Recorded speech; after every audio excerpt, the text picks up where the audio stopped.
Hi, thanks for buying the Ultimate Glass Pack for Blender. The purpose of this pack was to recreate over 20 glass samples from the Mississippi Glass Company around the 1970s. So if you download the pack and extract it, you'll see something similar to this. And if you open the .blend file, you'll see inside are just all of the glass samples. So we won't actually do anything with this, but you're able to come in here and see all of them. And if you did do a preview render, it might take a while and be kind of messy, but you are able to preview them in real time here.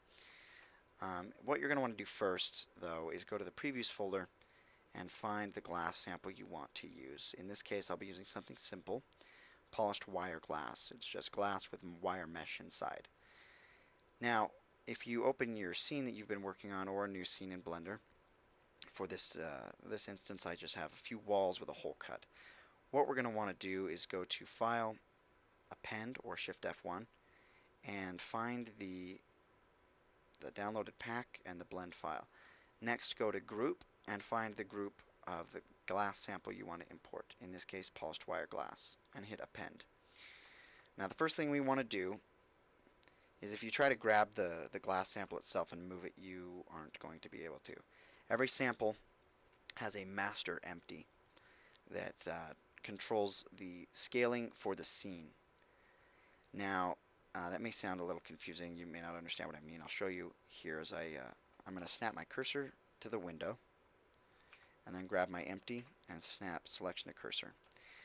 Now, excuse me, and excuse my loud keyboard in the background as well, sorry.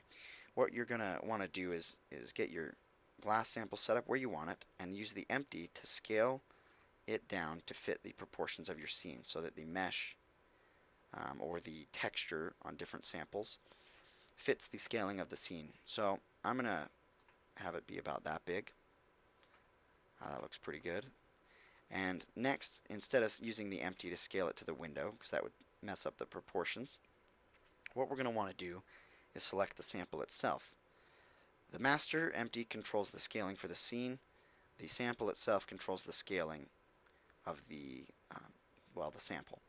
So this will scale in whole numbers and modify the array for the wire mesh. Now, not all samples have wire meshes, but for the ones that do, whole numbers scale correctly and scale the mesh correctly inside. Excuse me. So we're going to do that. If you don't have a wire mesh, you can scale it to any number, and the texture will scale correctly. Even ones that have wire mesh and displacement textures will scale correctly. The mesh inside just has to be scaled to a whole number because it uses an array modifier linked to the scale. So we scale it up to fit the window, and next I'm going to scale on the y-axis to fit the window. So about right there. And next I'll grab the master empty and transform it on the x-axis into the wall so that we don't get clipping. Now next, if we do a preview render, I have an HDR set up in this scene as well for lighting. Excuse me. You'll see that it is scaled correctly, the window's in the window frame, and the mesh is scaled correctly as well. So it's that easy. You're able to just append and scale. Now I'll do one more with a glass sample that doesn't have the wiring, the mesh wiring. So if we go to Shift F1 and import in the groups, we import, let's say, dew light. We append that. I'll snap the master empty to where I want it to again. And if we give this a render right now, it won't look bad, but the scaling of the glass is off. This displacement is rather large for the scene. So we do the same thing again. We'll scale it down, probably about right there, and then scale it into the scene. Luckily with these ones you don't have to use whole numbers because it doesn't only accept whole numbers. You're able to scale and it will multiply the math correctly. Now sometimes, as a bug in Blender, if you scale while you're in the render mode in cycles, it won't update the drivers to change the texture, so you just have to toggle back out and back in and it'll update them correctly. So that's it. You're able to drop it in, scale it correctly, and it's able to fit into any scene, new or old. If you have any questions, just let me know. You can send me a message.